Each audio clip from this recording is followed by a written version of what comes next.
Salut à tous et bienvenue sur ce nouvel épisode du podcast Une vie de liberté. Je suis Tony, entrepreneur, marchand de biens et investisseur. Auparavant, chef d'entreprise, prisonnier d'une belle rat race, ce métro, boulot, dodo infernal, j'ai fait un burn-out en 2012 qui a tout remis en question. Je voulais changer de vie pour tout simplement vivre, avoir du temps pour profiter de ma famille et de mes proches, voyager et faire au quotidien une activité riche de sens. Grâce à mes investissements, j'ai réussi à atteindre mon indépendance financière en 2018 et depuis 2019, je partage ma passion de la liberté tous les 15 jours sur ce podcast et dans tous mes contenus. Je parle beaucoup d'argent et d'investissement, mais aussi de développement personnel avec parfois une pointe de philo, de dépassement de soi et surtout de cette belle, chère et tendre liberté. Parce que même si l'argent est indispensable pour être libre dans ses poches, je suis convaincu que la liberté ne vaut rien si l'on n'apprend pas d'abord à être libre dans sa tête.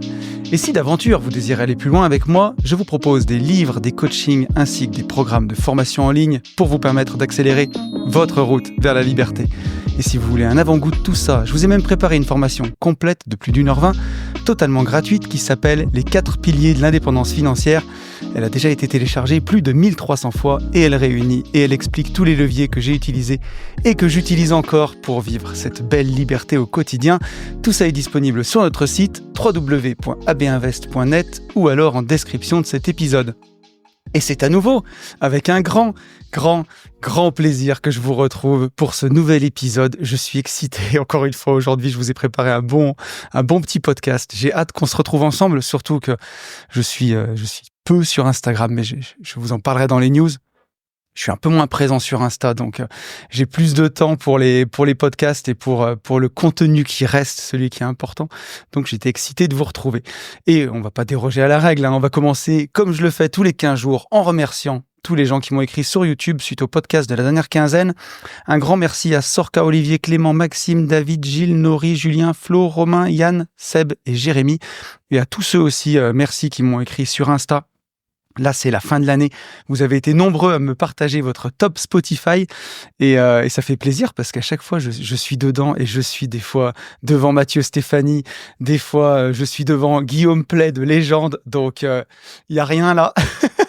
Ça fait vraiment plaisir. Merci à vous. Franchement, c'est chouette. Et surtout qu'on est 5595 sur YouTube. Ça monte petit à petit, 473 notes sur Apple Podcast, une note de plus. Pas de nouveaux commentaires, mais n'hésitez pas à me souhaiter un joyeux Noël comme ça. Surtout que décembre, on est dans le mois de mon anniversaire. Ça me fera toujours plaisir d'avoir des petites notes en plus et surtout des commentaires. C'est ce qui permet de référencer ce podcast. Et je vous rappelle aussi que si vous voulez me contacter, le plus simple, c'est encore de le faire sur Insta, sur mon seul et unique compte Une vie de liberté avec la petite étoile bleue. Voilà, comme ça au moins, en cette période de bull run, on va en parler un peu dans les news.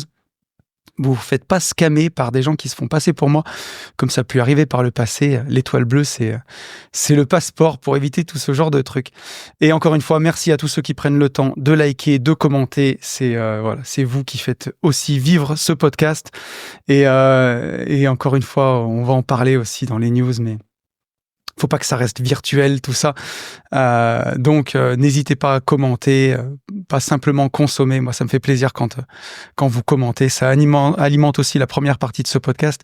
Et c'est ça que je viens chercher avec ces émissions.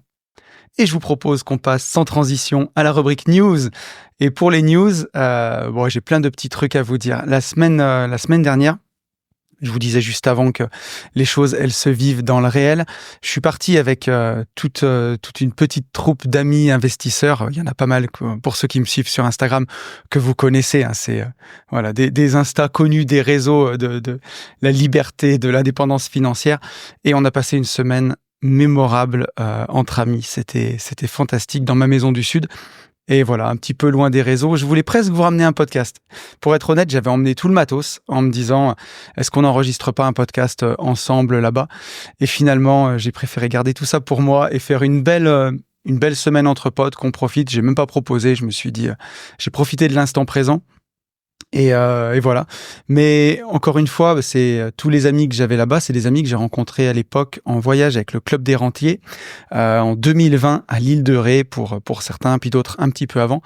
Et on a vraiment sympathisé. Et on traverse cette aventure de l'indépendance financière depuis 4 à 5 ans ensemble, et c'était chouette de pouvoir se retrouver, mesurer le chemin parcouru, voir tout le temps qu'on avait passé ensemble. Et ça m'a fait d'autant plus plaisir que, pour ceux qui suivent ce podcast depuis longtemps, vous savez que chaque début d'année, j'aime bien faire ma petite retraite, ma petite semaine de retraite. Et vu les hasards du calendrier, entre les semaines où j'ai les enfants, pas les enfants, cette année, 2025, je ne pourrais pas faire cette semaine de retraite là dont j'ai l'habitude. Ça colle pas, donc ce sera une première fois sans ça. Mais ça m'a permis de le faire justement cette année, en fin 2024, d'une autre façon finalement, en partageant avec des copains. Et c'était chouette. Et c'est encore une fois, je vous le redirai, mais ce que je vous encourage à faire, sortez de chez vous, quoi. Si vous avez envie d'indépendance financière, si vous avez envie d'indépendance, si vous avez envie de trouver des gens qui sont comme vous, qui ont les mêmes envies de réussir, les mêmes envies d'avancer, les mêmes envies de se dépasser, les mêmes envies d'aller plus loin, vous les rencontrerez pas que sur Internet ou que en virtuel. Et aller à des événements, rencontrer des gens, c'est ce que je vous conseille. Ces copains-là, je les ai rencontrés justement sur des événements, en sortant de chez moi, en sortant de la maison. Et voilà, c'est des gens avec qui on se soutient. Pour certains, des gens avec qui j'ai des projets ensemble, des projets business, des projets immobiliers qui commencent à voir le jour. Et c'est des copains qui sont... La relation est solide. En cas de coup dur sur de l'immobilier, on peut s'appeler pour un conseil, pour n'importe quoi. Et ça peut pas se passer que sur Internet. Donc, je vous invite vraiment à sortir de chez vous pour construire ce genre de relation. Et je fais encore un gros bisou à tous les potes. J'étais ravi de passer cette semaine avec vous. C'était incroyable. Et justement, pendant cette semaine, qu'est-ce qui s'est passé sur la crypto? Parce que on est des multi-investisseurs. C'est pas seulement de l'IMO, c'est aussi de la bourse, c'est aussi de la crypto. Et la semaine dernière, au moment où on était en vacances, Bitcoin a passé les $100 000. Donc on sent que c'est une grosse résistance. C'est très, très psychologique. Pour ceux qui font un petit peu de marché financier, il y a une grosse lutte entre les acheteurs et les vendeurs. Et on oscille entre 96 000 et 102, 103 $. Mais il y a une grosse résistance psychologique à péter. Et on ira peut-être chercher plus loin, je sais pas. On va prendre le temps dans ce podcast. Je vous l'ai dit, on va prendre le temps aussi dans ces news, mais ça m'a rappelé plein de choses de voir Bitcoin franchir les $100 000 quand je suis rentré dans la crypto en 2017, où j'avais des gens qui me disaient que c'était n'importe quoi, que ça marcherait jamais. Et que je disais, mais un jour, ça vaudra 100 000, c'est sûr. Et peut-être même un jour, 1 million. On me riait au nez. Et voilà, 7 ans après, c'est moi qui rigole. Donc, ayez des convictions. Soyez skin in the game, comme on dit. Si vous avez des convictions, que vous y croyez, mettez des billes dedans. Parce que j'ai rencontré aussi des gens qui m'ont dit « Ouais, moi aussi, j'y croyais en 2017. J'étais sûr que ça montrait là. » Je dis « Alors, t'as mis de l'argent ?» Non, j'en étais sûr, mais j'ai eu un peu peur. Et si vous avez des convictions, foncez, parce que c'est rigolo. Moi, je suis un vieux briscard. Je vais avoir 43 ans bientôt dans le monde de l'indépendance financière. Et surtout, même si je suis rentré un peu tard dans ce monde-là, d'en parler un peu sur Internet, j'investis depuis 2007, 2008. Donc, ça va faire bientôt 20 ans, pardon. Donc, en 20 ans, on a la sagesse qui commence à arriver. On commence à choper du recul. Et on commence à voir que les choses, elles sont cycliques et que on croit que ça sera jamais pareil. Et finalement, c'est toujours pareil. D'ailleurs, j'ai un ami, Sacha, qui m'a conseillé un livre de Morgan Housel. J'en avais parlé de ce livre, La psychologie de l'argent, dans un des podcasts des Gentlemen Investisseurs. Je lis son deuxième bouquin qui s'appelle Toujours pareil et qui parle de ça, justement, que les crises, elles s'enchaînent, elles ne se ressemblent pas, mais enfin, dans le fond, elles se ressemblent un peu quand même. Et au final, on a toujours sur la bourse des effets de retour à la moyenne. Sur la crypto, on a toujours des cycles. Sur l'IMO, on a toujours des cycles. Là, on vient de se prendre une grosse tarte avec les taux. Et finalement, le marché, on sent qu'il est en train de renaître, qu'il est en train de repartir petit à petit. Et ainsi de suite. Donc, ayez des convictions, investissez et ne sortez pas trop tard, parce que cette semaine, c'est pareil. J'ai lu dans une phrase, je sais plus où j'ai vu ça, peut-être dans un podcast de Finari, je crois, de Mounir, du baron de Rothschild, qui disait « Je me suis toujours enrichi en vendant trop tôt ». Et encore une fois, vaut mieux vendre trop tôt que trop tard. Pour ceux qui sont très investis, qui sont rentrés comme moi en bas de cycle en 2022, 2023, et qui ont déjà des fortes plus-values alors que Bitcoin, Ethereum, Bitcoin dépasse tout juste ses ATH, enfin, quand même très largement de 50%, mais Ethereum n'est même pas encore à son top. Pour tous ceux qui sont en forte plus-value, peut-être que l'affaire est faite. Faites attention. Je pense pas que le cycle soit fini. Attention, encore une fois, ceci n'est pas un conseil d'investissement, bien entendu. Je ne fais pas de conseil en investissement, je partage juste des bonnes pratiques et je partage ce que je fais, c'est tout. Donc je pense pas que le cycle soit fini, mais voilà, ne soyez pas trop cupide, greedy comme on dit en anglais. Faites attention à ça et parfois vaut mieux vendre un peu plus tôt qu'un peu plus tard. Et j'ai publié sur une phrase sur Instagram, je vous le disais, je suis moins sur Insta ces derniers temps parce que mine de rien, j'ai pas mal de boulot en dehors des podcasts et puis je profite aussi un peu, pour tout vous dire, de mon mois de décembre. Je suis moins sur Insta, mais j'ai quand même publié l'autre jour une phrase j'ai mangé de qui elle est cette phrase, mais je vous le retrouverai d'un physicien qui disait grosso modo, plus ou moins, quoi, le plus grand drame de l'humanité, c'est de ne pas comprendre la fonction exponentielle. Et l'idée, c'est pas de faire un coup d'éclat une fois et de faire plus 100%, mais c'est chaque année faire c'est plus 10, plus 15%, parce que chaque année, c'est plus 10, plus 15% de l'année d'avant. Forcément, si vous arrivez à faire un petit coup d'éclat sur du marchand de biens ou sur de la crypto et de faire un peu plus d'alpha cette année, un peu plus de pourcentage et que vous faites 20% ou 25% sur une petite poche de votre portefeuille puis que ça booste votre patrimoine en entier, quand un patrimoine progresse de 10 à 15% par an, sur 5 ans, il double. Et si vous faites ça à chaque année, vous faites une vraie exponentielle. Et sur un horizon de 15 ans, 20 ans, vous pouvez faire des choses qui sont exceptionnelles, qui dépassent ce que vous pouviez imaginer. C'est aussi ce qui m'arrive. Donc, je trouve que c'est fantastique. Et pour ça, des fois, il vaut mieux vendre un petit peu plus tôt qu'un petit peu plus tard. Voilà pour ce que je voulais vous dire là-dessus. Petit point sur les séminaires. Il faut que je vous en parle quand même. On a sorti tous les séminaires des Gentlemen Investisseurs pour 2025. Vous avez le lien dans la description du podcast. Vous avez le lien dans ma bio Insta. Vous avez les liens un petit peu partout sur l'Instagram des Gentlemen Investisseurs. Le premier, ce sera le MMA à Alès. C'est en mars. En avril, on ira faire du kite à Leucate et en juin, on ira faire du surf à Biscarrosse. Le surf, je crois qu'il reste une seule place. Et le MMA et le kite, il doit rester 5 ou 6 places. Franchement, venez nous voir. Moi, je vous invite vraiment à venir. Si vous écoutez ce podcast, on est quelques semaines avant Noël, faites-vous ce cadeau. Venez nous rencontrer. Je sais que c'est cool et que peut-être pour beaucoup, je fais partie de votre entourage virtuel, mais venez nous rencontrer dans la vraie vie. Je vous assure que on est comme sur les podcasts, mais pour moi, ça change tout. C'est vraiment là qu'on va nouer des relations, qu'on va connecter ensemble, qu'on va vivre des moments ensemble, vivre des aventures.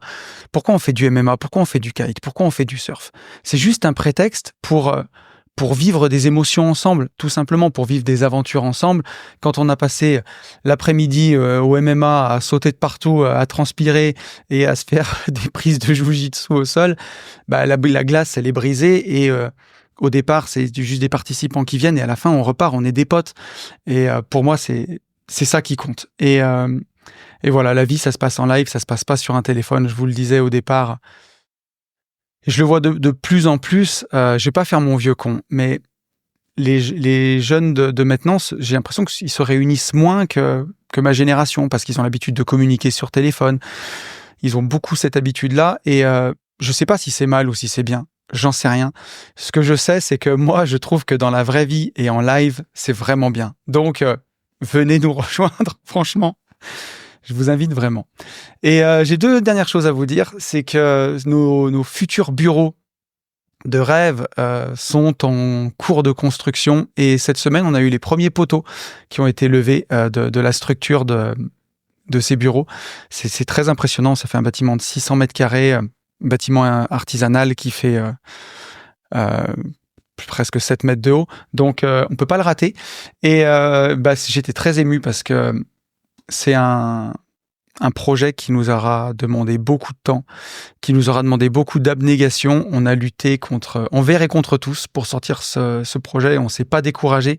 Et encore une fois, la persévérance paye et voir ce bâtiment sortir de terre, je ne vous cache pas que ça m'a un peu ému quand même cette semaine. Je me suis dit, purée, ça devient réel, quoi. Au mois de janvier, on a la première réunion pour l'aménagement intérieur des bureaux. Vous le savez, les bureaux où j'enregistre ce podcast, le décor d'une vie de liberté, ici, c'était des bureaux provisoires, vu que ce projet n'arrivait pas à avancer. Et au final, on sera resté presque 2 ans dans ces bureaux. Donc, ça valait le coup de... Ouais, au moins 18 mois au final, puisque les prochains bureaux seront livrés pour juin. Et au mois de janvier, on a la première réunion pour l'aménagement intérieur des futurs bureaux. Et voilà, ça va être un lieu de vie incroyable, un lieu où on va pouvoir mettre des voitures, mais je vous en dis pas plus. Pour ceux qui suivent le podcast depuis longtemps, vous savez que ça va être quelque chose de cool. Ça va allier beaucoup de nos passions. Déjà, je vais avoir un vrai super studio de podcast, quasiment 2 fois plus grand que celui-ci, où je pourrais enregistrer dans le même endroit, nouveau départ, je pourrais enregistrer une vie de liberté. Je pourrais peut-être même, pourquoi pas, faire des lives. On pourra enregistrer des podcasts à plusieurs. Ça va vraiment être un endroit chouette. Et bien sûr, des bureaux de B Investissement, ma société de marchand de biens, ça sera très grand. Donc, on pourra organiser les séminaires sur place. Et d'ailleurs, pour ceux qui viendront au Mastermind marchand de biens, le Mastermind marchand de biens, je mange toujours les dates, mais je vais vous dire ça tout de suite. C'est au mois de juin. Ce sera les 26 et 27 juin. Il reste encore la moitié des places pour le Mastermind marchand de biens. On en fait une seule session par an. Voilà, pareil, vous avez le lien dans la description. C'est dans longtemps, donc j'en parle encore pas trop, mais c'est déjà bien parti. Et ce sera dans nos futurs bureaux. Voilà, vraiment au sein des bureaux. Et pareil, on pourra organiser des apéros IMO, des choses comme ça. J'ai vraiment hâte. Ça va être un vrai lieu de vie, un vrai lieu de rencontre. Donc ça va être trop bien. Et voilà. Puis la dernière chose, semaine prochaine, c'est pas encore les vacances pour moi.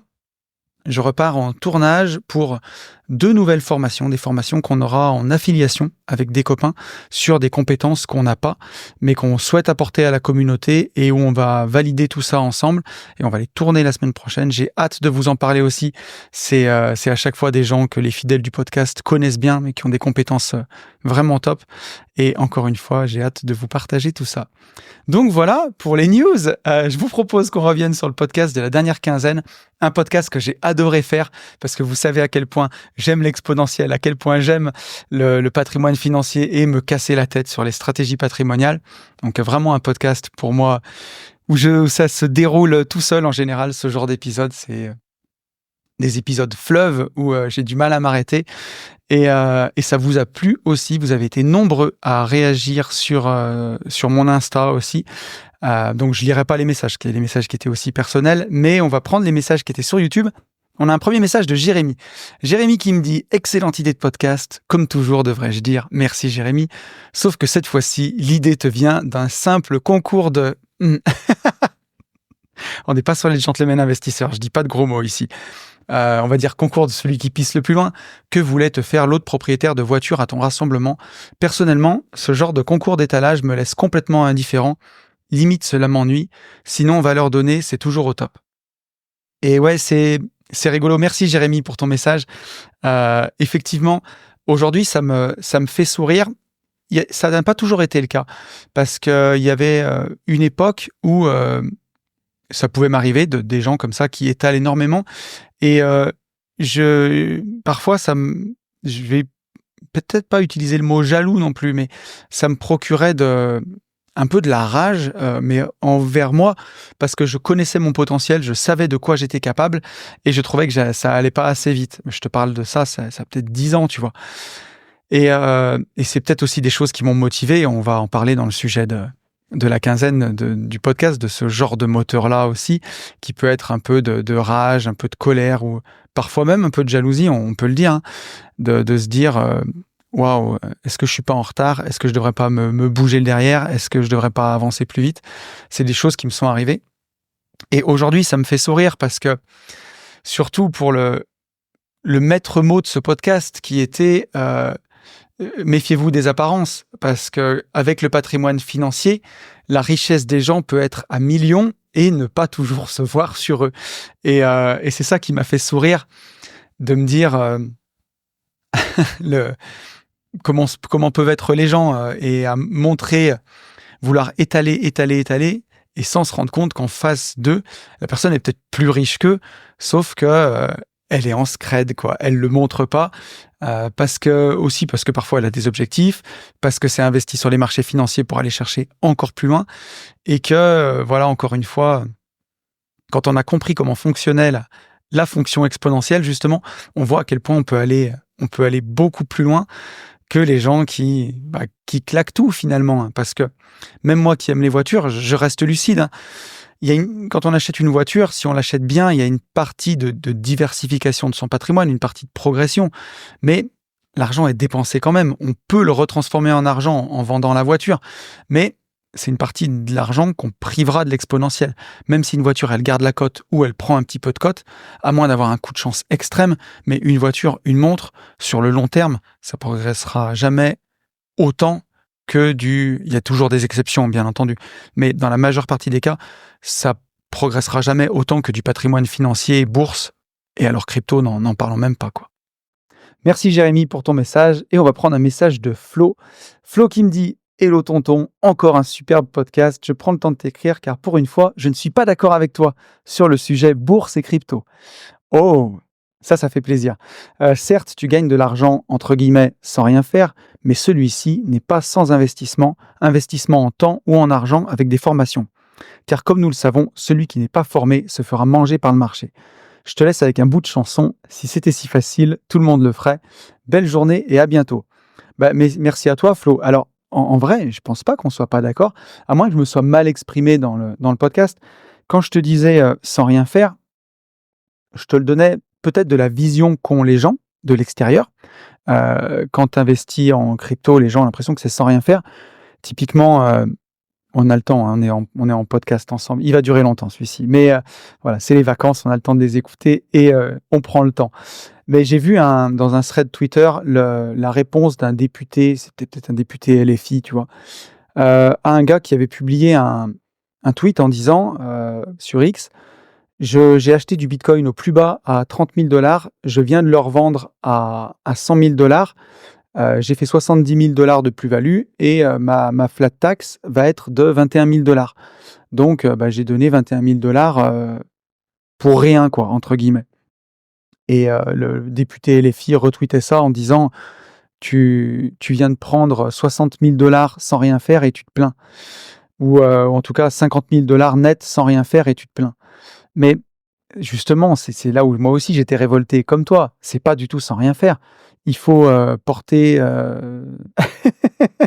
ses balls quand même pour aller acheter 30 000 € de crypto au plus bas quand tout le monde capitule, quand tout le monde dit que c'est fini, que la crypto c'est mort et que ça rapporte plus rien. Il en faut de l'énergie, hein. Et surtout du courage et de la foi. Et c'est trop facile de dire que c'est sans rien faire. Donc pour le coup, je suis complètement d'accord avec toi. Encore une fois, c'est des intérêts composés. Ça va être beaucoup plus dur au départ. On le sait. C'est comme je prends toujours cet exemple, mais comme des strongmen qui doivent tirer un camion, par exemple. Il y a énormément d'inertie au départ pour arriver à faire déplacer le camion. Et plus ça va, plus c'est facile. Et les gens qui n'ont jamais investi en bourse, qui n'ont jamais investi en crypto, au départ, c'est du chinois. Ils voient une courbe de bourse, une courbe de crypto. Ils comprennent rien aux bougies, aux graphiques avec les chandeliers. Ils comprennent rien aux moyennes mobiles. Ils comprennent rien aux intérêts composés. Ils comprennent rien aux frais. Ils comprennent rien à l'inflation. Ils comprennent rien aux enveloppes. Et c'est difficile. Il y a tout ce savoir à accumuler, à comprendre. Il faut commencer à mettre des petits billets pour comprendre aussi comment on réagit avec la psychologie, avec tout ça.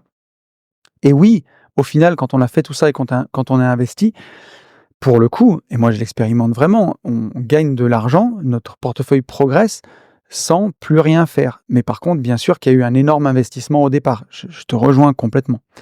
Donc tu vois, on n'était pas si loin. En tout cas, merci Flo pour ton message. On a un message de David. David qui nous dit « Haha, ton expérience m'a fait penser à moi il y a 2 ou 3 ans.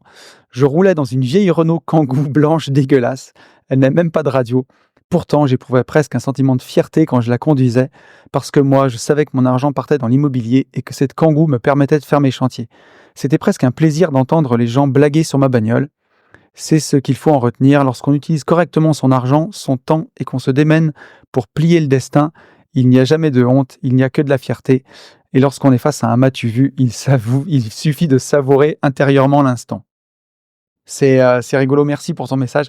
Tu m'as fait penser à l'époque où j'avais ma Citroën DS5. Seuls les plus fidèles d'Insta, il y a quelques années, ont vu cette voiture que j'ai vendue quand elle avait 315 000 kilomètres, je crois, ou 350 000, je sais, oui, 350 000 bornes. Elle était sucée à l'os, comme on dit, elle était rincée. Je transportais du carrelage avec dedans, je faisais mes chantiers. Un jour, j'avais une des dernières maisons que j'ai finies en 2020. J'avais chopé des gros sacs de sciure et il y a quelqu'un qui a pilé devant moi. J'ai freiné et le sac de sciure est tombé. Ça m'a fait un nuage dans la bagnole. Ça a été l'enfer pour la nettoyer les derniers temps.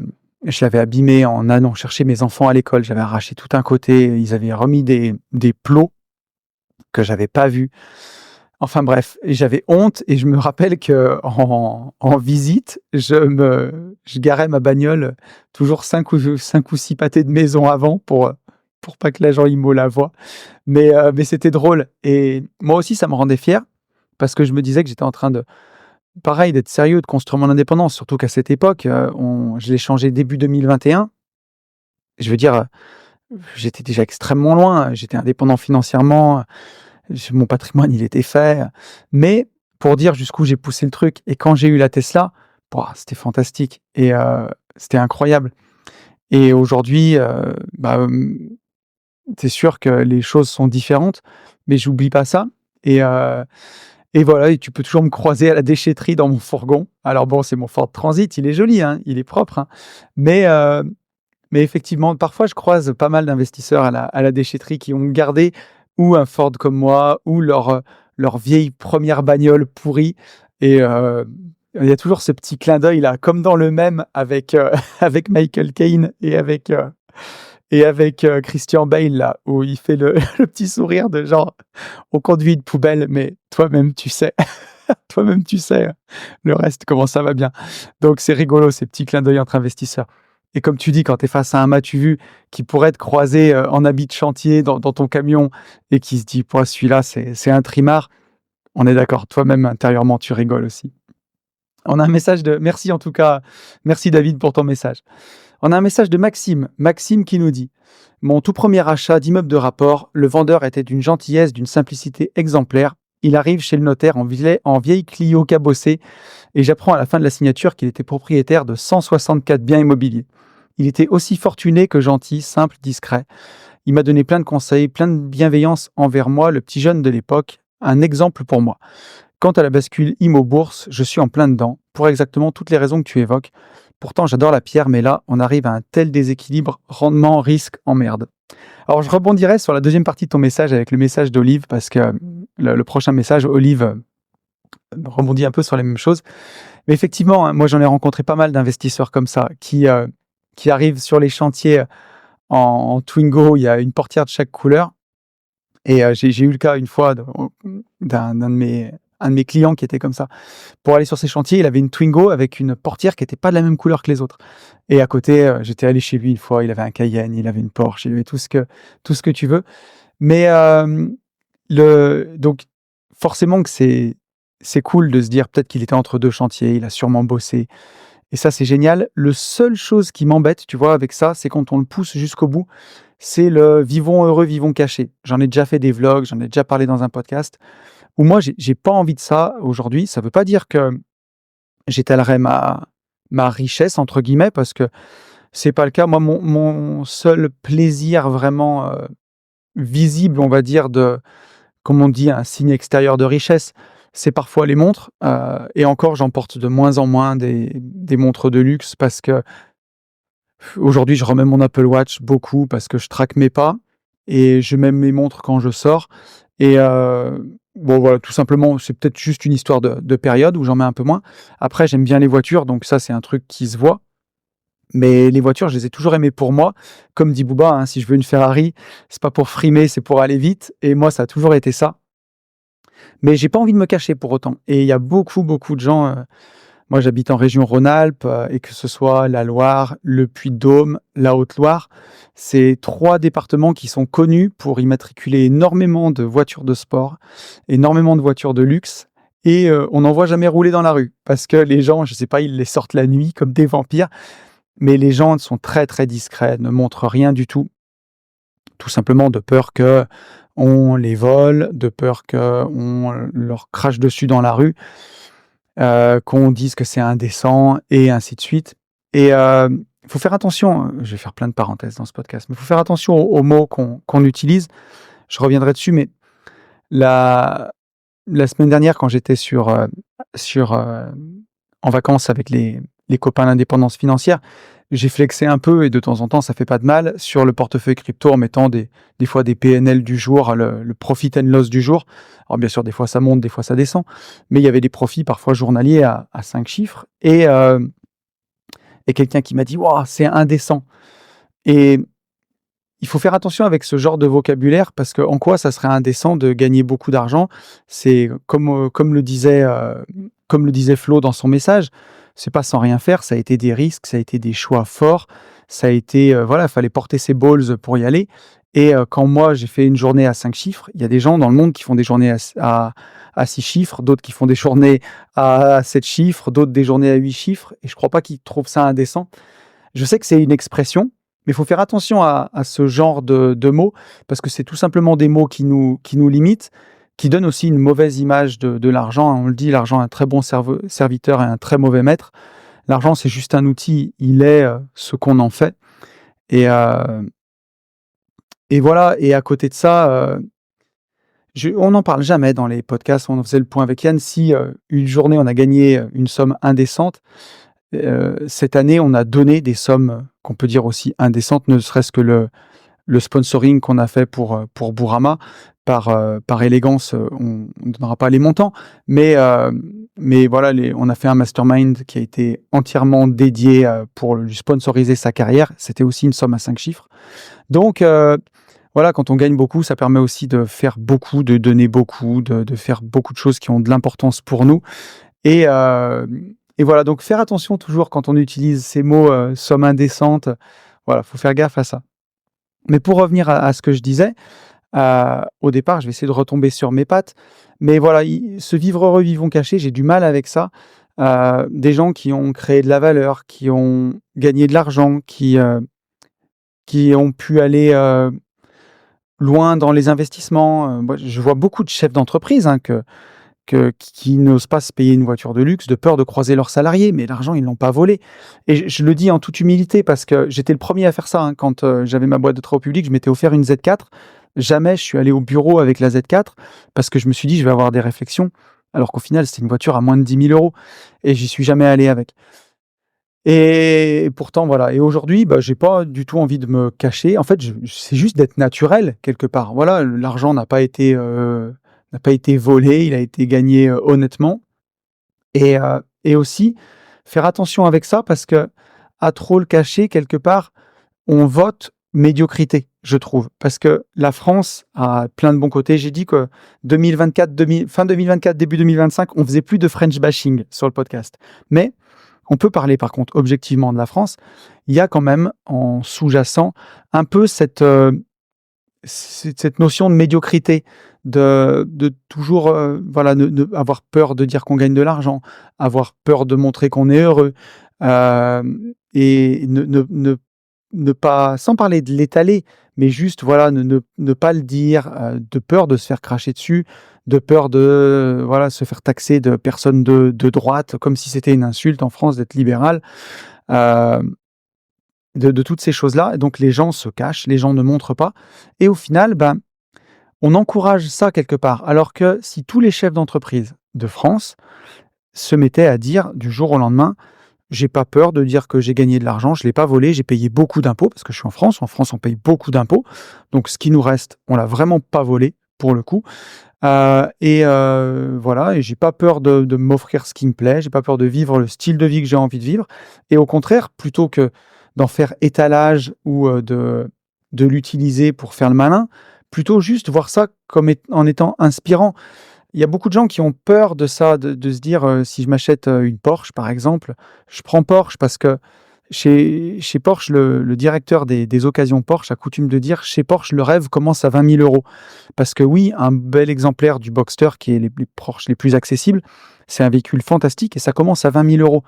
20 000 €, je sais même pas si tu as une Clio neuve avec 2-3 options aujourd'hui. Donc, qu'on me dise pas que c'est inaccessible. Bien sûr qu'après, il y a des Porsche jusqu'à des millions, mais ça commence à 20 000 €.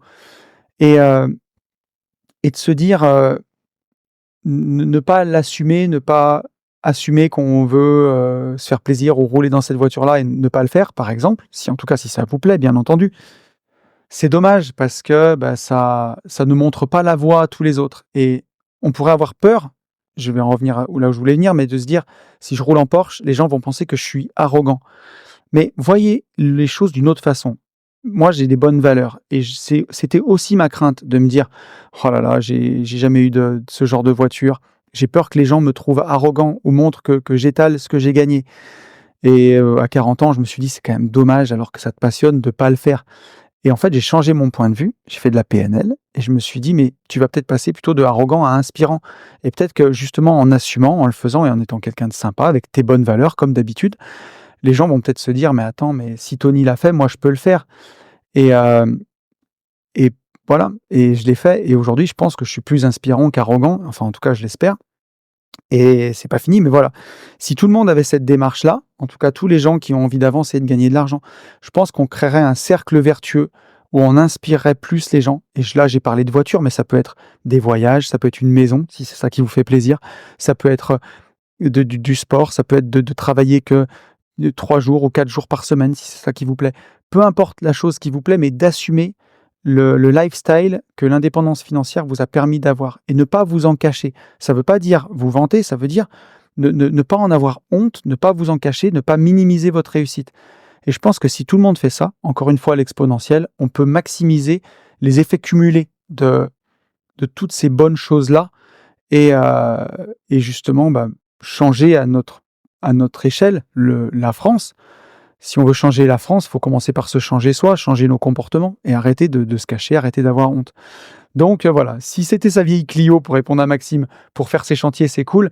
Si maintenant, il a accumulé 164 biens immobiliers et sûrement des millions d'euros de patrimoine, voire peut-être une dizaine de millions avec autant de biens, et qui continue à se cacher, est-ce que c'est dommage? Est-ce qu'il est en accord vraiment avec ses valeurs, avec le reste? Et voilà, quel est le but? Est-ce qu'il en profite d'une façon ou d'une autre, hein? Attention, je ne parle pas de claquer son argent dans des voitures, ne me faites pas dire ce que je n'ai pas dit. Si c'est la maison, il s'est fait une belle maison? Est-ce que si c'est des voyages, il profite, il fait des beaux voyages? C'est ça qui va compter, vraiment de redonner du sens à ce qu'on fait. Moi, je dis toujours que l'immobilier, c'est un moyen, c'est pas une fin. Bien sûr que ça me passionne, l'immobilier, mais je le fais aussi pour la liberté que ça m'apporte, pas juste pour empiler des biens immo. Et pour répondre à la fin de ton message, on a un dernier message d'Olivier. Olivier qui me dit: ah, quel plaisir d'écouter ce genre de sujet, c'est tellement parlant. Je me rends compte que je suis devenu esclave de mes appartes. Gestion, annonce, entrée, sortie, ça me gave. Je suis en train de trouver une solution pour déléguer, trop de fatigue mentale. J'ai attaqué les investissements financiers en DCA et tout pour les intérêts composés. Et effectivement, j'ai fait une vidéo sur la chaîne des Gentlemen Investisseurs que je vous invite à aller voir, une vidéo nature peinture dans ma voiture où j'ai même pas de micro. C'est une vidéo où je suis habillé en cow-boy, là, j'ai ma casquette Stetson et ma veste à carreaux. Vous pourrez pas rater la miniature, il n'y a même pas de miniature. C'est très simple, elle s'appelle L'immobilier ne suffit plus. C'est une vidéo qui a bien marché, elle a fait 2400 vues et où j'explique ma vision des choses, comment passer de l'immobilier au patrimoine financier, à la bourse. Moi, je peux le dire, ça m'a changé la vie, vraiment, ça a changé ma vie. J'étais déjà allé très très loin avec l'IMO, je continue d'aller loin avec l'IMO. Aujourd'hui, avec Ben, on a 3 affaires de marchand en cours, on en a 3 autres dans les tuyaux qui devraient arriver normalement. Ça fonctionne très bien, mais voilà, on l'utilise vraiment en business. On continue de faire du patrimoine immobilier, hein. Je suis en train de construire des bureaux de 200 mètres carrés et encore 2 autres cellules de 200 mètres carrés à côté. Mais voilà, ça a repris sa juste place, avec sa juste allocation dans mon patrimoine global, parce que le financier, ça rase tout sur son passage. Et il y a un moment, il faut savoir faire cette bascule, arbitrer son immobilier pour passer sur du financier, même si ça fait peur. C'est vraiment la façon d'aller plus loin. Et voilà, ça répond aussi à Maxime et à Olive. Je vous invite vraiment à vous former là-dessus, continuer. Que ce soit en écoutant mes podcasts ou même sur les formations qu'on a fait, d'aller voir la vidéo sur les GI. Je pense que ça devrait vous aider à comprendre tout ça. Et encore une fois, je vais pas refaire un peu de pub, mais Bourse Exponentielle, c'est la formation indispensable pour ça. Faites-vous, si vous avez raté le Black Friday, c'est pas grave. Bon, c'est une formation qui est vendue à 247 €, vous le savez, on met pas des prix de zinzin, et c'est 100% tourné, passage à l'action. C'est une formation que vous aurez très vite remboursée dès vos premiers investissements. Et je vous invite vraiment à vous former là-dessus parce qu'aujourd'hui, en 2025, bientôt, on n'a plus le droit d'ignorer la bourse, d'ignorer ce que c'est qu'un PEA et des ETF. Il faut vraiment vous former là-dessus. Je pense que c'est indispensable. Donc voilà, j'en ai terminé avec le retour sur le podcast de la dernière quinzaine et je vous propose qu'on attaque le sujet de la semaine. Et cette semaine, ça va être tout un programme. On va parler de la vengeance. C'est un sujet qui m'a beaucoup plu cette semaine. Je me demande comment en 50 podcasts, j'ai pas encore traité ce sujet, mais voilà, on va prendre le temps d'en parler ensemble. Et alors pourquoi j'ai eu envie de vous parler de la vengeance cette semaine dans le podcast? Mais justement parce que ça m'est venu avec des expériences comme d'habitude, hein, ça m'a inspiré par le quotidien. Aujourd'hui, les épisodes d'Une vie de liberté, j'ai traité beaucoup de sujets. Encore une fois, il y a toujours des choses que j'ai pas traitées, mais j'aime bien quand c'est spontané. Parfois, les épisodes de Nouveau Départ, on les enregistre un petit peu à l'avance. Quand vous l'écoutez, ça arrive que le podcast ait été enregistré 3 semaines avant. Les Gentlemen Investisseurs, c'est souvent le cas. On prend de l'avance. Les podcasts sont enregistrés parfois 15 jours, 3 semaines en avance. Pour Une vie de liberté, le podcast est toujours 3-4 jours avant qu'il sorte. Il est toujours enregistré juste avant qu'il sorte parce que je veux garder cette spontanéité et j'ai toujours envie de garder comment dire, ouais, ce lien avec mon quotidien, avec ce que je vis vraiment au quotidien. Et là, ça m'est venu avec des expériences récentes, justement, dont je vais vous parler. Et je me dis, c'est surprenant. On a dépassé les 5 ans. Ça fait 5 ans que je fais des podcasts sur Une vie de liberté. J'ai jamais parlé de vengeance. Mais voilà, comment ça m'est venu? On a un pote à nous avec Ben qui a galéré à obtenir un crédit, quelqu'un qui avait jamais galéré pour obtenir ses crédits et à la banque, et pour des raisons qui sont un peu obscures ces derniers temps. Et d'ailleurs, je vous en ai parlé récemment sur YouTube. Je cherchais à avoir un crédit pour une voiture. On a changé notre deuxième voiture du quotidien, notre deuxième daily à la maison. Et je me suis posé la question. Je me suis dit, est-ce que je paye cash ou est-ce que je finance cette voiture? Et je me suis posé la question, et quand j'ai vu ce que j'étais capable de faire en plaçant financier, surtout en période de bull run, et le taux d'un crédit conso, j'arrivais autour de 3,5%, je me suis dit, tant qu'à faire, je vais emprunter sur 4 ans, et je vais finir ce bull run comme il faut, puis je rembourserai peut-être en anticipé, je verrai. Mais j'ai galéré pour avoir mon crédit voiture, parce qu'aujourd'hui, et c'est le cas du pote en question, je suis un très très bon client pour financer sur mes boîtes parce que je prends quasiment pas de salaire. Je prenais 800 € jusqu'à présent puisque j'ai mon cash flow de l'immobilier, j'ai mes placements financiers qui crachent, donc j'ai pas besoin de prendre de salaire. Donc quand il s'agit de financer sur mes entreprises, je suis un client incroyable. Mais par contre, quand il s'agit de financer en perso, c'est un peu moins évident, surtout que comme j'ai beaucoup d'IMO, je suis très endetté, et il a fallu que j'explique à la banque en long, en large et en travers comment je me rémunérais.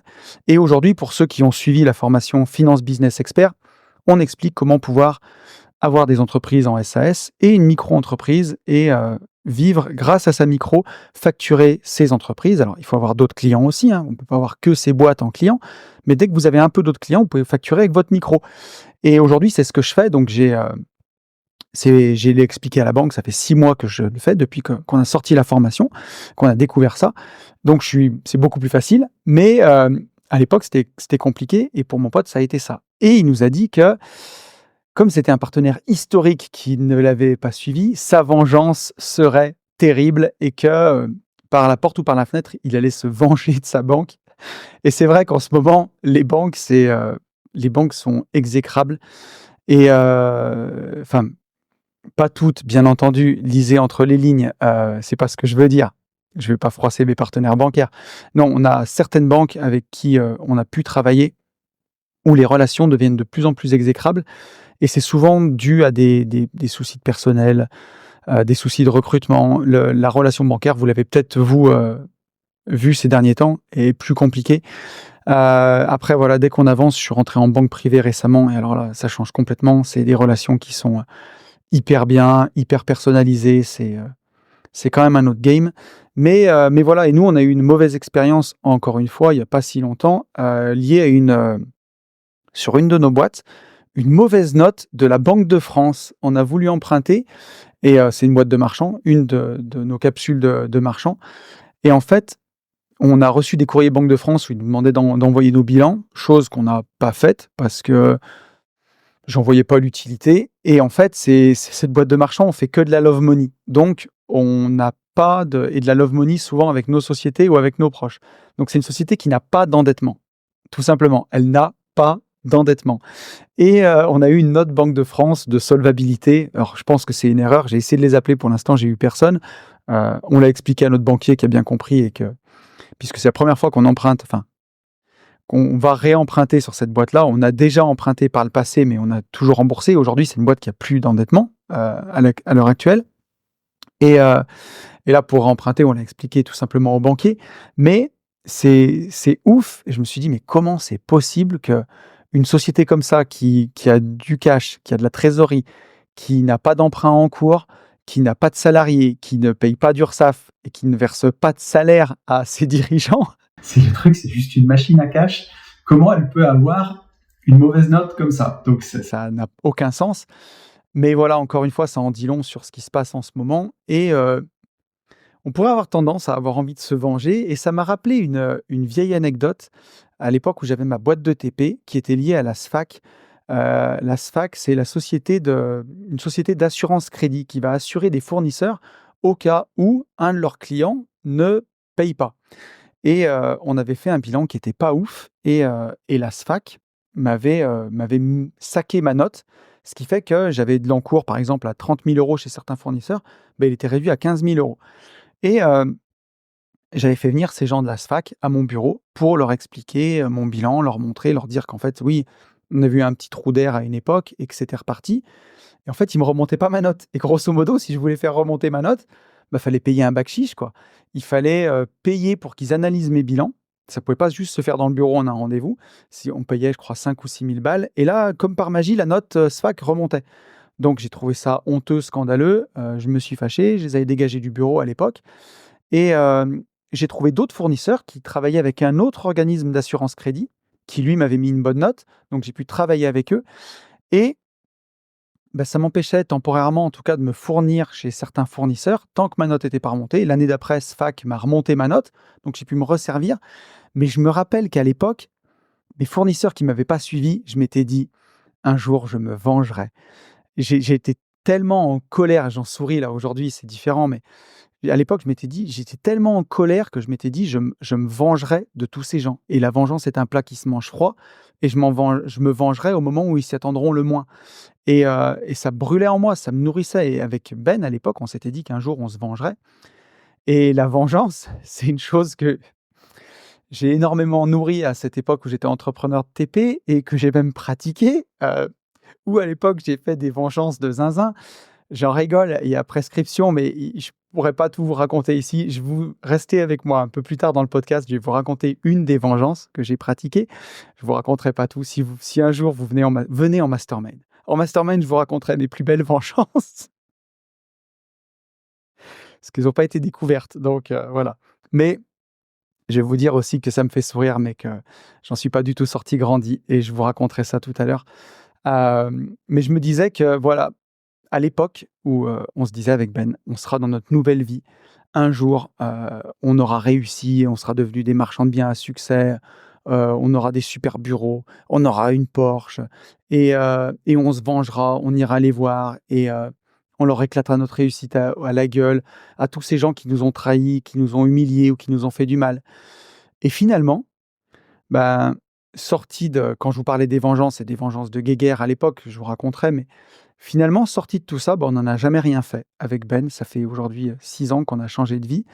et on a gardé notre réussite pour nous et vous allez comprendre, ça plus tard dans le podcast. Mais on n'en a jamais rien fait et justement avec Ben, on reparlait de tout ça l'autre jour, au bureau tous les 2 et on se disait finalement tu te souviens on reparlait de notre pote qui nous disait qu'il voulait se venger contre sa banque et on se disait: «Bah, nous tu te rappelles les vengeances qu'on voulait faire?»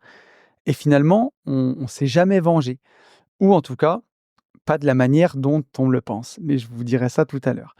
Et heu et Ben m'a très justement dit la phrase suivante: «La vengeance condamne celui qui la porte» et je me suis dit: «Mais c'est brillant Ben». Effectivement, la vengeance, elle condamne pas seulement celui de qui on va se venger, mais elle condamne aussi celui qui porte cette vengeance et ça va être le sujet de tout ce podcast. On va avoir le temps de disserter là-dessus et c'est ce qui m'a inspiré, le sujet de la semaine, cette petite phrase avec Ben dans le bureau, juste à côté avec mon associé et justement, on va se poser plein de questions dans cet épisode là-dessus. On va se poser la question de qu'est-ce qui pousse justement les gens à vouloir se venger? Qu'est-ce qui me poussait moi à l'époque à vouloir me venger? Et qu'est-ce qu'on cherche réellement à combler par cet acte quand on se venge? On va savoir à quel besoin on répond quand on se venge. Et au final, est-ce que se venger, c'est vraiment une bonne idée? Et je pense que ça va parler à tout le monde, le thème de la vengeance. Tout le monde a voulu se venger à un moment ou à un autre et tout le monde a ressenti ce besoin à un moment donné. Donc je vous propose qu'on parle de ça. Et si la vengeance n'était pas un plat qui se mange froid, mais peut-être plutôt un poison que l'on s'inflige à soi-même? C'est ce qu'on va voir dans ce podcast. Et je vous propose, pour qu'on reste dans la bonne humeur, c'est les vacances après tout, hein, bientôt, qu'on parle de la vengeance dans la culture populaire. Parce que la vengeance, dans la culture populaire du monde qui nous entoure, contemporain, elle a quand même une image assez séduisante et le premier film dont je vais parler pour illustrer ça, le premier film de vengeance que je connais, c'est John Wick. John Wick avec Keanu Reeves. Vous l'avez sûrement vu ce film où, John Wick, on lui tue son chien et d'ailleurs je comprends cette vengeance parce que moi s'il arrivait quelque chose à mon chien, mon Dieu, mon meilleur ami avec qui je fais mes 10 000 pas tous les jours, ça serait dramatique et voilà et donc lui, John Wick ne l'accepte pas et déclenche, une vague de violence énorme. Je ne sais pas combien de personnes il tue dans John Wick. Je crois qu'il y en a 3 ou 4 John Wick et c'est de la folie, quoi et c'est crescendo, et je crois que le dernier, il tue 1000 mecs, mais ou je sais plus. Mais voilà, enfin, en tout cas, l'image qu'ont les gens de la vengeance, cette image populaire, c'est que c'est quelque chose de cool, quelque part et surtout que c'est quelque chose de jouissif et hem et cette violence, elle est montrée comme limite, héroïque, quoi et il faut reconnaître que oui, sur le moment, dans John Wick, cette vengeance, faut avouer que c'est vraiment jouissif. Il y a d'autres films de vengeance qui sont assez célèbres. Il y a Kill Bill, par exemple, ou Gladiator et que ce soit John Wick, Gladiator ou Kill Bill, ça commence toujours pareil. On voit notre héros, au départ, souffrir. On voit tout le malheur qui lui arrive. Dans Gladiator, hein, Maximus, il se fait dégager de l'armée, on lui brûle son domaine, on lui tue sa femme, on lui tue son fils et on nous le montre plus bas que terre. Il devient même esclave et là, mais tu as tellement le seum pour lui que tu te dis: «Il y a tellement pas de justice» qu'en fait ça légitime cette vengeance et après, bah, c'est la porte ouverte et là, c'est le déchaînement de violence. On voit que le héros, dans Kill Bill, c'est pareil, l'héroïne, elle souffre au début, on voit sa souffrance et derrière, bah, on est à fond avec elle dans sa vengeance et hem et cette vengeance, justement, elle vient rétablir la justice. Elle est toujours associée à cette forme de justice personnelle parce que quand il y a pas eu justice, ben, voilà, on a envie de réparer par soi-même et à chaque fois, elle donne cette impression de contrôle, cette impression de pouvoir et pourquoi ça nous plaît, ces films qui glorifient la vengeance avec une violence aussi démesurée? Parce que c'est une catharsis, en fait. Ça nous permet, au travers de l'écran, de purger un peu nos propres émotions de colère, d'injustice. On a l'impression que ça nous venge aussi. On a tous subi de l'injustice. On a tous subi des choses où ça nous a mis en colère et où on n'a rien pu faire et on a l'impression que, bah, au travers de ça, ça nous venge aussi un peu quand même. Quand on regarde John Wick, on a tous eu envie de réagir parfois aussi violemment face à une injustice, mais voilà, on le fait pas sinon ce serait le bordel. Et moi je me rappelle que à mon époque à Lyon, je vais vous raconter une de mes vengeances, mais j'ai un peu fait mon John Wick de Lyon avec moins de classe parce que j'étais habillé avec les bottes, mais avec plus de dégâts matériels inutiles peut-être. J'avais un client avec qui j'avais signé un chantier dans l'Isère, j'en dis pas plus. Et on avait signé vraiment un chantier pour construire un certain nombre de maisons. Et en fait, il a racheté en même temps le terrain à côté et il a rajouté une petite dizaine de maisons. C'était très grand, hein. Et je lui dis, il me dit: «Tant que tu es sur le chantier, tu vas me fiabiliser aussi les 10 maisons plus». Donc je lui fais un devis avec les prix du marché. Il y en avait pour, si je dis pas de bêtises, c'était des toutes petites maisons. Il y en avait pour 24 000 €. Et en fait, quand je suis venu chercher,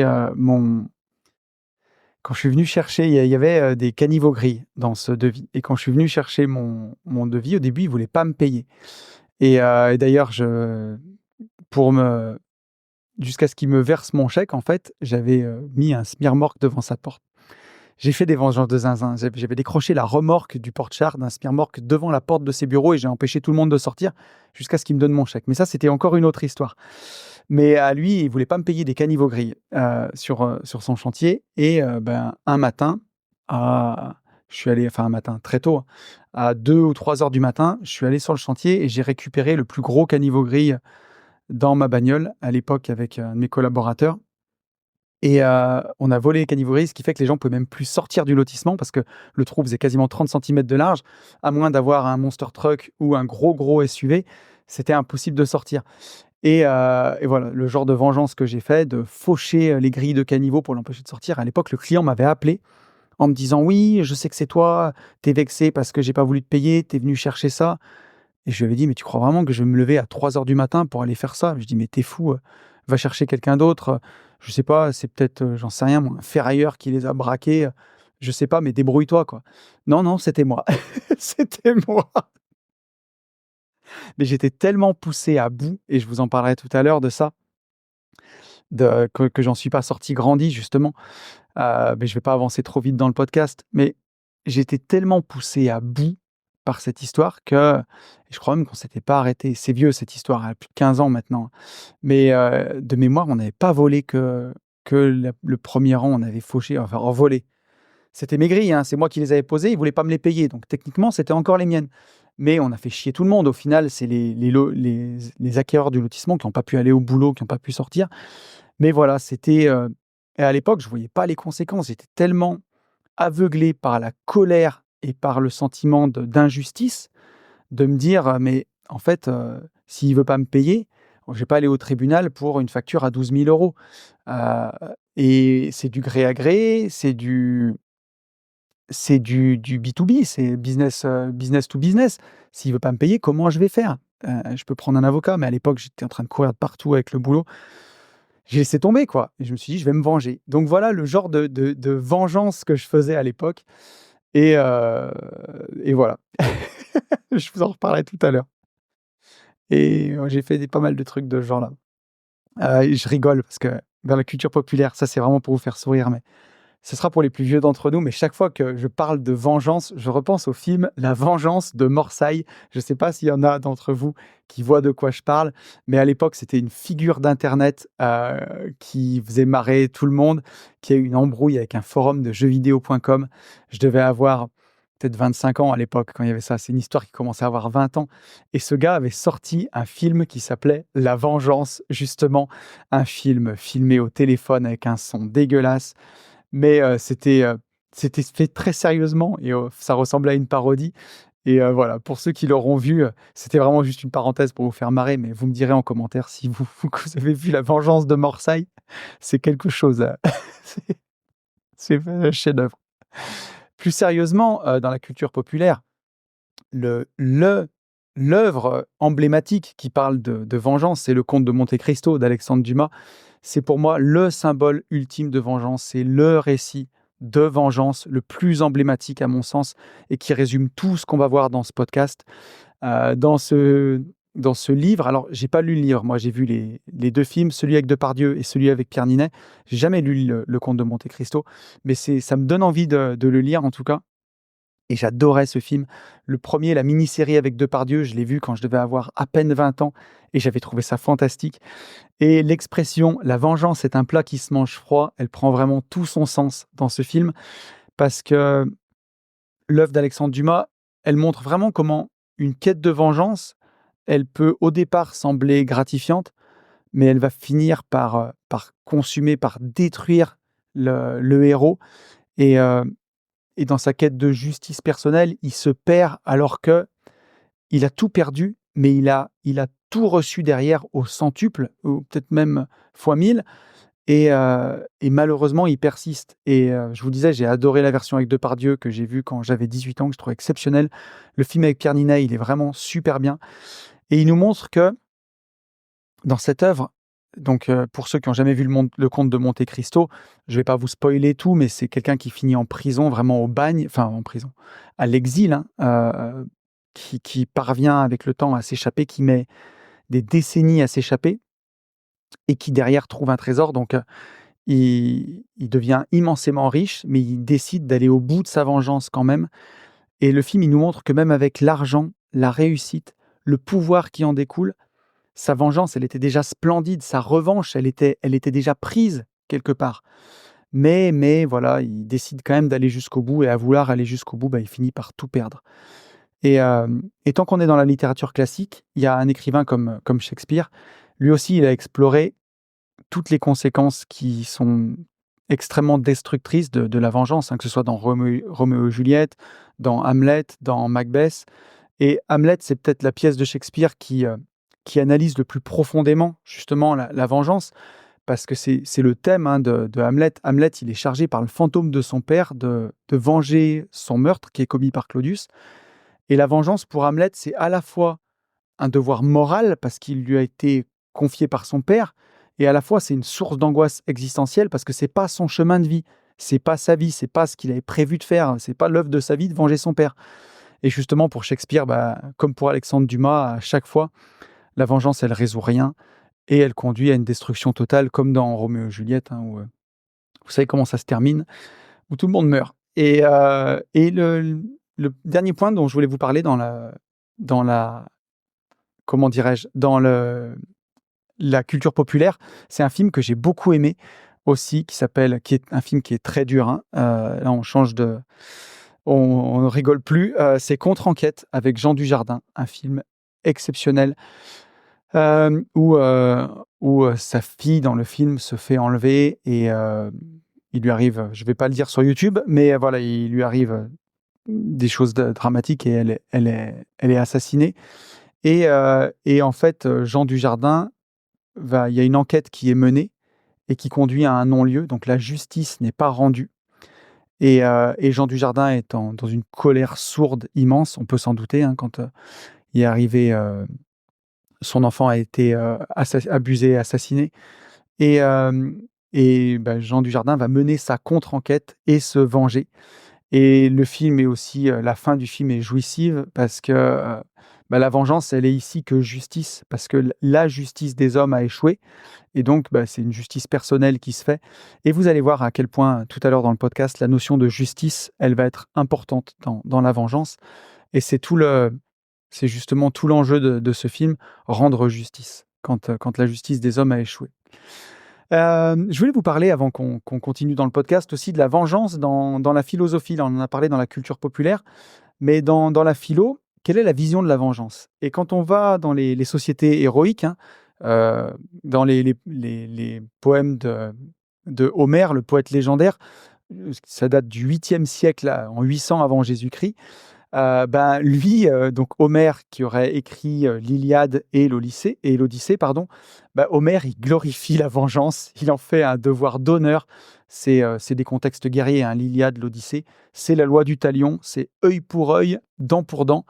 Et dans l'Iliade, dans l'Odyssée, la vengeance, elle est perçue comme une réaction légitime, comme une réaction nécessaire pour défendre son honneur, pour défendre l'honneur de sa famille, pour défendre l'honneur de la communauté. Et il y a cette phrase, hein, qui est attribuée à Homère: «La vengeance est le plus doux des plaisirs.» Là, on n'est pas dans la bienveillance, là, pas vraiment. Mais vous allez voir que tout à l'heure, encore une fois, même ça sera nuancé. Et ensuite, plus on avance dans notre ère moderne, là on part en Chine avec Confucius. On est au 6e siècle avant Jésus-Christ, entre 4e et 6e siècle. Confucius disait, enfin une citation qui est attribuée à Confucius: «Avant d'entreprendre un voyage de vengeance, creuse 2 tombes». Et là, pour Confucius, la vengeance, elle est vraiment perçue comme destructrice, autant pour celui qui subit la vengeance que pour celui qui la porte. Et c'est là où on revient sur la phrase de Montaigne, bah ouais, la vengeance condamne surtout celui qui la porte. Et effectivement, pour Confucius, ok, on va se venger, ok, on va anéantir l'autre, mais peut-être qu'on va s'anéantir aussi dans le processus. On va rester en Chine avec les taoïstes, hein, pour Lao Tse. Donc Lao Tse, je ne veux pas dire de bêtises, mais c'est 4e ou 6e siècle avant Jésus-Christ. Lao Tse qui dit, et ça c'est une phrase, je vous en ai beaucoup parlé dans ce podcast, de cette phrase, vous l'avez beaucoup entendue: si quelqu'un t'a offensé, ne cherche pas à te venger, assieds-toi au bord de la rivière et bientôt tu verras passer son cadavre. Et pour les taoïstes, c'est une invitation au détachement, au lâcher-prise, à la patience. Et moi, j'aime bien ça. Je vous en parlerai tout à l'heure aussi dans la conclusion du podcast. Mais ça s'est souvent vérifié pour moi, où j'ai pas cherché à me venger et l'univers m'a vengé. Merci l'univers. Donc vous verrez, j'aime bien cette phrase. Et on va continuer dans la sagesse avec les stoïciens. Vous le savez, on avait fait un podcast sur les stoïciens justement et surtout sur Marc Aurèle. Pensée pour moi-même de Marc Aurèle, qui est un livre incroyable.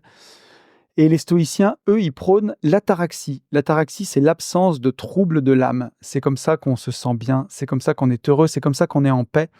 Et eux, les stoïciens, ils considèrent que la colère, et on va le voir, hein, la colère qui est souvent aussi à l'origine de la vengeance, c'est un des ingrédients, bah, c'est une passion destructive. Une passion, pardon, pas destructrice, oui, mais aussi destructive, parce qu'elle va nous détruire, nous. Et pour les stoïciens, réagir par la violence, c'est perdre le contrôle sur soi-même. Et d'ailleurs, Sénèque était un stoïcien, donc Sénèque, c'est contemporain de Jésus-Christ, tout ça, c'est l'époque de Jésus-Christ. Celui qui médite la vengeance garde ouvertes ses blessures. Et ça aussi, j'aime bien parce que, on va le voir, hein, ça peut être un moteur, la vengeance, au départ. Moi, ça l'a été pour moi au départ. Mais il y a un moment où il faut savoir déposer les armes, où il faut savoir abandonner ce moteur-là, même s'il nous a beaucoup aidé à une époque, même s'il nous a permis d'aller plus loin, de nous dépasser. Il y a un moment, c'est un moteur qu'il faut laisser tomber parce que c'est un moteur qui nous détruit. Et je vous en reparlerai tout à l'heure aussi, mais c'est important à garder en tête. Et justement, cette phrase de Sénèque, je l'aime beaucoup. Celui qui médite la vengeance garde ouvertes ses blessures. C'est vraiment le cas, pour le coup. Ça nous permet d'avancer, mais avec beaucoup de douleur. Et donc la vengeance, elle est vue par les stoïciens comme une passion qui va perturber notre harmonie intérieure, qui empêche d'atteindre la sagesse. Et c'est un fardeau pour celui qui continue de le porter. Et ça s'oppose vraiment à la sagesse, au détachement. Et pour les stoïciens, c'est vraiment... Les stoïciens, c'est le lâcher-prise, hein. C'est la devise des alcooliques anonymes. Mon Dieu, aide-moi à trouver la force de changer ce qui peut l'être, d'accepter ce qui ne peut pas être changé et de savoir faire la distinction, la sagesse de savoir faire la distinction entre les deux. Bon, je vous l'ai fait de mémoire, hein, c'est à peu près ça. Mais pour les stoïciens, c'est vraiment ça, c'est la nature, c'est la raison divine, c'est l'univers qui gouverne le monde et que on ne sait jamais finalement si une chose qui nous arrive, c'est bon ou c'est mauvais et qu'on sait juste qu'elle nous arrive. Et pour les stoïciens, toute offense qu'on nous fait, elle doit être acceptée avec détachement parce qu'elle fait partie de l'ordre naturel des choses et que se venger soi-même, ça va perturber cet équilibre. Alors ça ne veut pas dire qu'il ne faut pas qu'il y ait justice. Les stoïciens, eux, ils croient en la justice, hein. Les stoïciens, c'est Marc Aurèle. Marc Aurèle, il y avait la justice de la cité, mais une justice impersonnelle, une justice qui va vraiment juger les faits, qui est dépassionnée. Et ils encouragent vraiment cette justice-là qui est collective, qui est rationnelle, où c'est les lois de la cité ou les lois du cosmos qui vont remplacer vraiment le fait de se venger par soi, de faire une vendetta, quoi. Donc, encore une fois, pour que ça fonctionne, il faut qu'il y ait justice pour pas céder à la vengeance. Parce que s'il n'y a pas justice, d'une façon ou d'une autre, en tout cas, s'il n'y a pas la justice des hommes, c'est là où on peut céder à la vengeance. Et c'est ce qui nous amène au point suivant. Pourquoi est-ce qu'on ressent ce besoin de vengeance? Pourquoi on ressent ça? Et là, on va parler ensemble de la recette magique du besoin de vengeance et de tous les ingrédients qu'il faut pour fabriquer une bonne vengeance, pour nourrir un bon désir de se venger. Et le premier, ça va se puiser, les premières racines du premier ingrédient, elles vont se trouver dans les émotions. Je ne vais pas vous rappeler tout le triangle d'équilibre, tout ce qu'on fait sur le podcast Nouveau Départ avec Fabien, sur la formation Vivre enfin libre. Mais je vais vous en parler un petit peu quand même. Ce triangle d'équilibre, c'est un triangle isocèle, hein, bien équilibré. Tout en haut, on a notre cerveau, notre cortex. Ça va conditionner nos actions. Sur le côté, on a le système limbique, c'est les intestins, c'est notre deuxième cerveau, c'est notre ventre, c'est le siège des émotions. Et sur la dernière pointe, on a la communication avec notre je et justement notre jarre de confiance. Et là où on va construire notre confiance en nous. Et au centre de ce triangle, quand les choses sont bien équilibrées, on a nos besoins. De quoi j'ai besoin pour être heureux. Donc on a les 5 catégories de besoins. Je fais vraiment un petit rappel rapide, hein, mais on a les besoins matériels, on a les besoins relationnels, on va avoir les besoins intellectuels, les besoins spirituels et les besoins oniriques, le besoin de rêver. Donc, c'est important, quand on veut avoir une communication fluide avec soi, d'être vraiment à l'écoute de ses émotions, d'exprimer ce qu'on ressent, sans filtre en tout cas. Et c'est comme ça qu'on nourrit une bonne confiance en soi, que notre triangle communique bien, qu'on est bien équilibré, et de respecter nos besoins. De quoi j'ai besoin pour être heureux? Respecter ses besoins. Et quand on ne respecte pas ses besoins, qu'est-ce qui se passe? On a une très mauvaise communication avec son je, et on met des grands coups de couteau dans sa jarre de confiance, et on la perce, et elle se vide. Et c'est là où on se dit, je ne me suis pas respecté, je suis nul, je suis une merde. Vous connaissez la chanson. Et c'est aussi ce qui se passe quand on ne se respecte pas en réagissant sur le moment à une offense. Si quelqu'un vous fait une offense, que justement vous ne respectez pas vos besoins et que vous ne dites rien, que dans le siège des émotions, vous ressentez des émotions négatives, ça monte jusqu'au cerveau, vous avez envie de dire quelque chose, et puis dans votre tête, vous vous dites «Ouais, mais si je lui dis ça, il va s'énerver, je ne veux pas pourrir la relation», et hop, on revient ruminer les émotions. Au passage, grand coup de couteau dans la jarre de confiance, je ne me suis pas respecté, j'ai rien dit. Et là, on va nourrir des émotions négatives. Et donc, au centre de ce triangle d'équilibre, on a les strates qui descendent des émotions négatives. Et la première strate d'émotions négatives, quand on ne se respecte pas, quand on a été offensé et qu'on ne dit rien, c'est de ressentir de la peine, de l'agacement, de la frustration. Et quand on n'agit pas, là, quand on ne dit pas à son interlocuteur qui nous a blessés, qui nous agace, qu'on est frustré, on descend dans la deuxième strate. La deuxième strate, c'est la déprime, la tristesse et la colère.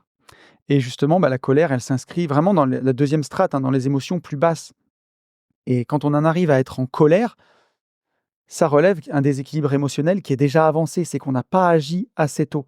C'est le signe, quand on est dans la colère, qu'on ne s'est pas respecté, en tout cas pas respecté suffisamment tôt, qu'on n'a pas posé ses limites, qu'on n'a pas exprimé ses besoins au bon moment. Et donc, la bonne recette d'une bonne vengeance, c'est celle-ci, hein, une atteinte à l'estime de soi, une atteinte à nos valeurs, sans intervenir, sans le dire, ou en tout cas, sans ne pouvoir rien faire. Et du coup, on ne s'est pas respecté en agissant, donc on ressent de la colère. Et ça, c'est notre premier ingrédient, la colère. Mais ça ne suffit pas. Il nous manque un ingrédient, hein. Et justement, on en a parlé de la justice tout à l'heure. Et ce deuxième ingrédient, c'est ça. Pour nourrir un bon sentiment de vengeance, c'est le sentiment d'injustice. C'est l'impression qu'un tort, soit il n'a pas été reconnu, soit il n'a pas été réparé. Et là, on ressent vraiment de l'injustice, hein. Quand je suis allé voler les grilles, quand mon client m'a dit « mais de toute façon, la facture des grilles, je ne te la payerai pas », le fait que je ne pourrais pas aller au tribunal pour 12 000 € parce que ça prendrait des plombes et que ça ne marcherait pas, que personne ne me soutiendra, que c'est lui contre moi et que l'injustice ne sera pas réparée, voilà, j'étais en colère contre lui, plus sentiment d'injustice égale vengeance. Et c'est ce sentiment d'injustice qui va déclencher ce désir de rétablir l'équilibre par la vengeance. Et ce besoin de justice, il est souvent si puissant qu'il peut surpasser toutes les considérations rationnelles ou même les conséquences potentielles qu'on peut avoir sur l'acte de vengeance. Tout ce qu'il peut avoir. Moi, si on m'avait pris en train de voler les grilles, je me serais fait défoncer et j'aurais pu On aurait pu porter plainte contre moi, ça aurait pu être dramatique. Et, et voilà, et surtout quand c'est lié à un manque de respect de soi-même ou, ou que ça dépasse un seuil émotionnel tolérable, bah, la vengeance, elle est de plus en plus forte. Et elle devient vraiment le moyen de restaurer son image, de restaurer sa valeur personnelle. En punissant la personne qui nous a fait du mal, en punissant la personne qui nous a offensés, bah, on va chercher à réaffirmer notre pouvoir, notre importance et à remettre de la justice. Et on va chercher à combler ce vide et ça va toujours être par cette réaction qui est souvent impulsive, hein. Alors des fois, on peut la nourrir pendant longtemps et on dit: «La vengeance est un plat qui se mange froid». Alors dans le conte de Monte Cristo, il finit par se venger. Moi, parfois, je pense que plus on la nourrit longtemps, des fois moins on passe à l'action. Mais quand on se venge, rapidement, ça peut être on peut souiller toutes nos valeurs et c'est aussi ce dont on va parler dans le prochain point, hein. Le prochain point, c'est le suivant, hein. Quelles sont les conséquences de la vengeance? Bah, sur le court terme, quand on s'est vengé, on obtient une satisfaction temporaire. On peut avoir une sorte de soulagement émotionnel, se sentir soulagé et parfois l'impression d'avoir réparé une injustice. Moi, je m'en souviens, je vous donne cet exemple-là, mais quand je me suis vengé et que j'ai fauché les grilles, je me suis dit: «Justice», vraiment et j'avais le sentiment d'avoir, en tout cas sur le court terme, le sentiment d'avoir réparé cette injustice et la vengeance, elle peut donner cette impression de rétablir un équilibre, de reprendre le contrôle et c'est pour ça que ce sentiment de vengeance, il est aussi paradoxal et c'est paradoxal parce que, je le disais tout à l'heure, la vengeance, elle peut être un moteur extrêmement puissant à un moment et c'est comme la colère. La colère, c'est un moteur qui est puissant et la vengeance, c'est puissant aussi parce que c'est justement nourri par la colère. Mais il y a un moment où il faut laisser cette colère derrière soi et il faut la laisser tomber parce que sinon, elle nous bouffe et moi, je m'en souviens quand on a quitté Lyon, j'avais de la colère contre certaines personnes. J'avais envie de prendre ma revanche et il y a un moment où je me suis dit: «Je peux» on en parlera encore de ça un petit peu plus loin dans le podcast, mais je peux pas garder ça parce qu'au bout d'un moment, ça n'a plus de sens, en fait et ça, c'est quelque chose qui nous bouffe, mais ça nous a permis tellement d'avancer que c'est parfois difficile à laisser sur le côté et sur le long terme, les conséquences de la vengeance, c'est qu'elle construit absolument rien de durable et elle peut même nous empoisonner, justement, quand on la lâche pas, en nous enfermant dans le passé ou dans même une spirale de ressentiment, hein. On l'a vu avec la phrase de Sénèque tout à l'heure, hein, c'est un poison et rappelez-vous le comte de Monte Cristo. Le comte de Monte Cristo, il a réussi en sortant de prison à avoir une fortune qui est colossale, à pouvoir voyager dans le monde entier, à pouvoir avoir une vie incroyable, mais il est resté prisonnier de sa vengeance jusqu'au bout pour l'exercer et hem et ça construit rien de durable et voilà, moi, je m'en suis débarrassé à un moment de cette colère et et ça fait du bien parce qu'on construit, on va en parler tout à l'heure, mais on construit pour soi derrière. Et les conséquences psychologiques de la vengeance, c'est qu'elle nous maintient dans un cycle de colère, de rancune et qu'il y a pas d'apaisement à long terme. Il y a un vrai coût personnel. La vengeance, ça consomme du temps, ça consomme de l'énergie, ça peut détruire des relations, ça peut détruire des opportunités et parfois, vous pouvez même, avec la vengeance, montrer un visage de vous que les gens qui vous aiment ne veulent pas voir et qui peut même, parfois faire peur aux gens qui vous aiment et et moi, personnellement, j'ai l'impression qu'à chaque fois que je me suis vengé, j'en suis jamais sorti grandi. Je me souviens que dans les gens de qui je voulais me venger, il y avait un maître d'œuvre, sur Lyon qui était une personne infecte, qui à l'époque, m'a parfois humilié et j'avais pas la même confiance en moi qu'aujourd'hui. J'étais une personne complètement différente et j'ai eu parfois, peur de dire les choses, j'ai laissé passer, je n'ai rien dit et je ressentais des émotions extrêmement négatives, donc je suis descendu dans ces strates. Au début, c'était de la peine, c'était de l'agacement, c'était de la frustration. C'est devenu de la colère. Je suis même passé dans la déprime et quasiment, j'ai fait burn-out, donc je suis passé dans la dépression. Je suis vraiment descendu loin dans les strates, si bien qu'il y a une fois où je me suis vengé, il y a eu la fois de trop et en salle de réunion, imaginez-vous les algécos de réunion sur un chantier. Tout le monde avait son petit crayon, sa petite table, ses petits cahiers, ses reliures là, pleines de documents et j'ai pris une table comme mon bureau là et je l'ai retournée, je l'ai fait voler en l'air et je l'ai retournée devant tout le monde. J'ai claqué la porte. Je suis parti à l'époque, j'avais ma Laguna 3, j'ai fait un gros burn en partant du chantier et au final, les gens se sont dit: «Mais lui qui est si gentil d'habitude, pourquoi il a explosé?» Et il y avait dans cette réunion des gens que je détestais. Il y avait des clients que j'aimais pas non plus. Et il y avait aussi des entreprises que j'aimais bien, des gens qui étaient gentils et qui m'aimaient bien. Et l'image que j'ai donnée de moi ce jour-là, c'est une image qui leur a fait peur. Ils n'avaient pas cette image de moi et ils ont eu peur ce jour-là, de se dire: «Mais qu'est-ce qu'il nous fait, quoi?» Et j'ai montré un visage que j'avais pas envie de montrer. Donc il y a eu vraiment un coup personnel pour le coup et hem et je suis même allé, contre mes valeurs. On peut dire quand j'ai volé les grilles, par exemple, sur le chantier, techniquement, j'aurais jamais volé des grilles, quoi.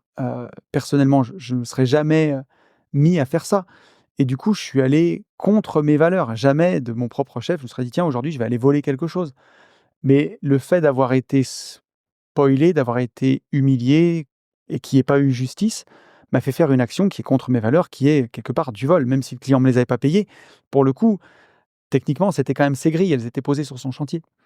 Donc voilà et jamais, jamais j'aurais fait ça. C'est contre mes valeurs et il y a vraiment un coup de la vengeance qui nous fait faire des choses, ouais, vraiment, je peux pas le dire autrement, des choses qui sont contre nos valeurs et qu'on pense légitimes sur le coup et c'est pour ça que c'est très dangereux, que c'est très paradoxal et que c'est à double tranchant. Et donc on arrive, gentiment vers la fin de ce podcast et je voulais poser cette question: quelle est finalement la plus belle des vengeances? Parce que si, si ne rien dire et ne rien faire, c'est pas bien parce qu'on descend dans les strates négatives.